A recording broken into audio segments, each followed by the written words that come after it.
Hi there, this is John Wilkinson again from History Made Easier. Let's end this series of presentations on the Paris Peace Treaties by focusing on the endgame, those pesky exam questions. My databank of past questions goes back to 2000, and I've got them broken down into topics, which I suppose makes me a bit of a nerd. But I don't care. And I don't think for a second we should teach with a focus solely on the exam. History and the issues we explore is far, far too interesting for that. But neither should we lose sight of the fact that an exam is the end result of all our hard work. So familiarising ourselves with what it looks like and how to deal with it seems a very sensible thing to do throughout our course.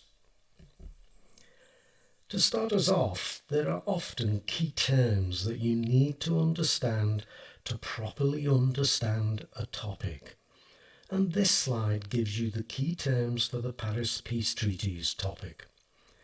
These key terms often form the focus of a question A, which carries 4 marks. And if you say 4 things, so long as they're relevant, you will get 4 marks. Though if you only have 3 things to say, don't worry.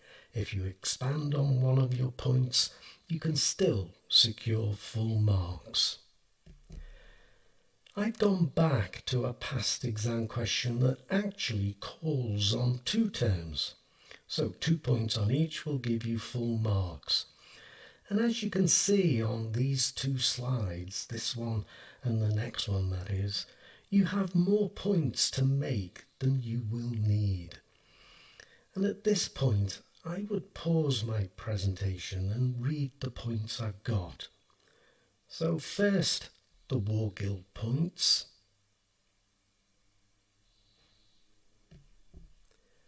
And now pause the presentation again and have a look at my points for reparations.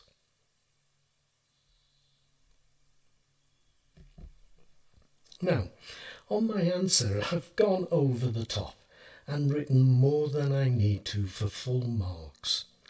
I would say I've earned, I think, 7 marks in this answer. Can you spot them? But I wanted to show just how points can be made and expanded on.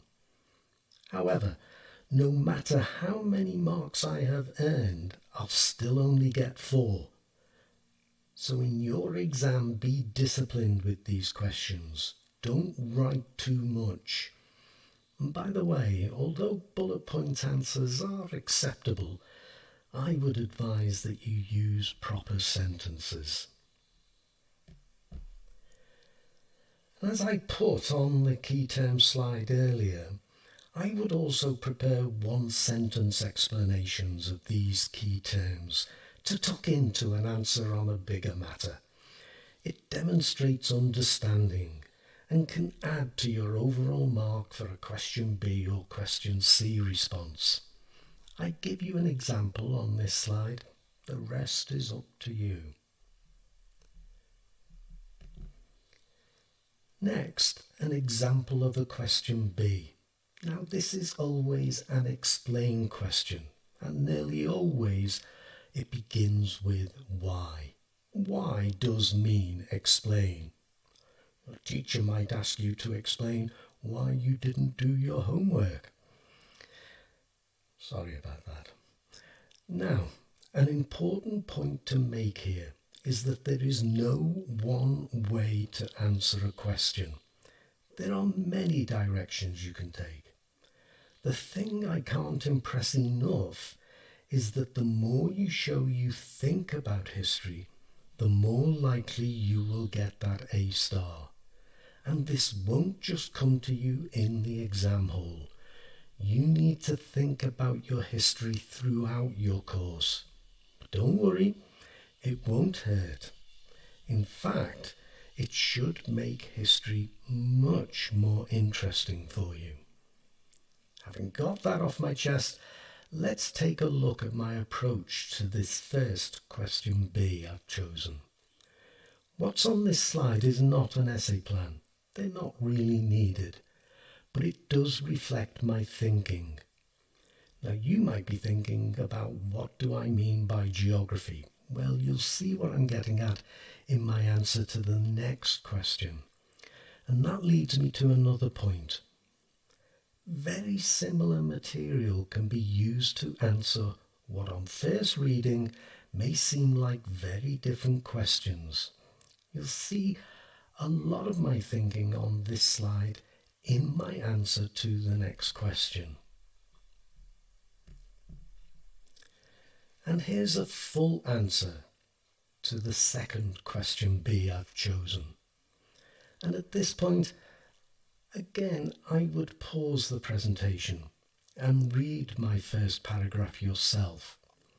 But as you do, note how I make a point, explain it in a little detail with some evidence, examples or an illustration, and with at least an element of evaluation. Does that remind you of anything? It will if you were encouraged to write PEE paragraphs in Key Stage 3. And it doesn't change, and it never will. It is the way to write good, nay, excellent history. Now I would pause now. Again, pause the presentation to read the second paragraph. And this time note how the paragraphs link with the first, naturally leading into the second. I don't think the answer is too long. The two paragraphs would be about a page in length, though of course it depends on the size of your writing. There's plenty of time in the exam to write excellent answers. After all, every year students earn A stars.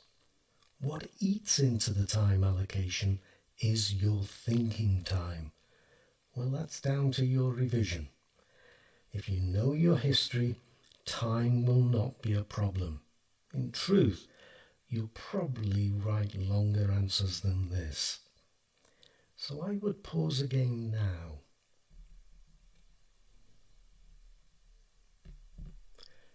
And so on to question C. In my last school, we had a huge debate amongst the teachers about whether to advise students to write 3 or 4 paragraphs. I side on the 3 paragraphs approach, because just as there are 3 marks for each paragraph in question B, so it seems to me that the same has to apply in question C, where you'll usually write 2 paragraphs on the side of the debate you think is stronger, and the 3rd paragraph on the side you don't favour so much. The 10th mark will be earned in your 1-sentence conclusion that addresses how far or to what extent. Most of my students were happy with this, though some did opt for a 4th paragraph, with 2 paragraphs on each side of the debate. Whatever, 3/4 of my class got an A star, so we were getting something right. And actually, in this question, as you can see on the outline of my answer, I don't enter the debate in the 1st paragraph. Instead, I focus on what would make the treaties effective. And note how the question does address all the treaties. Only then do I address each side of the debate. I'm confident that this will get me very good marks. Moving on to the second question, you'll have noticed by now that in each of the question B's and C's, I've underlined a word. It's the focus of the question.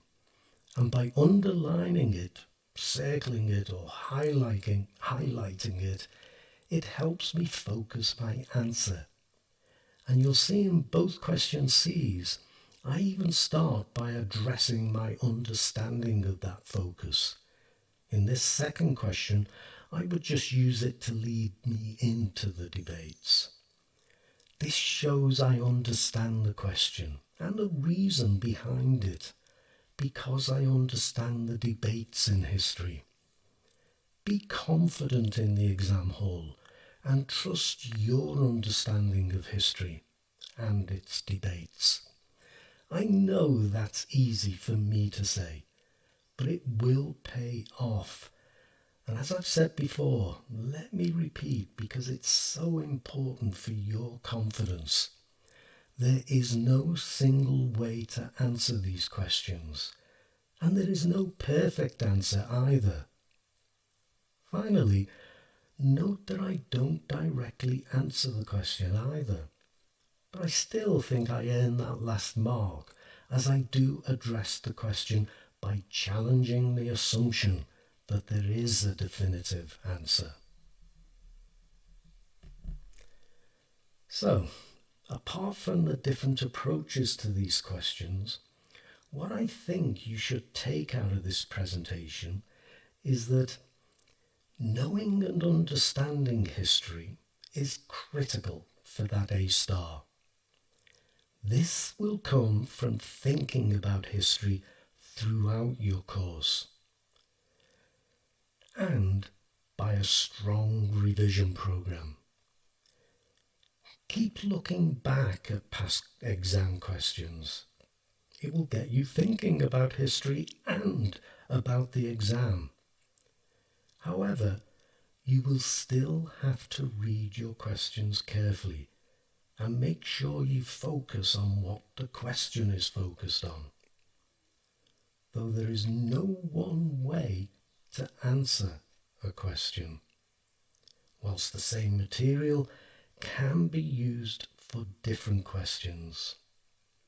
And finally, PEE will work right up to your doctorate, though I would add an extra E.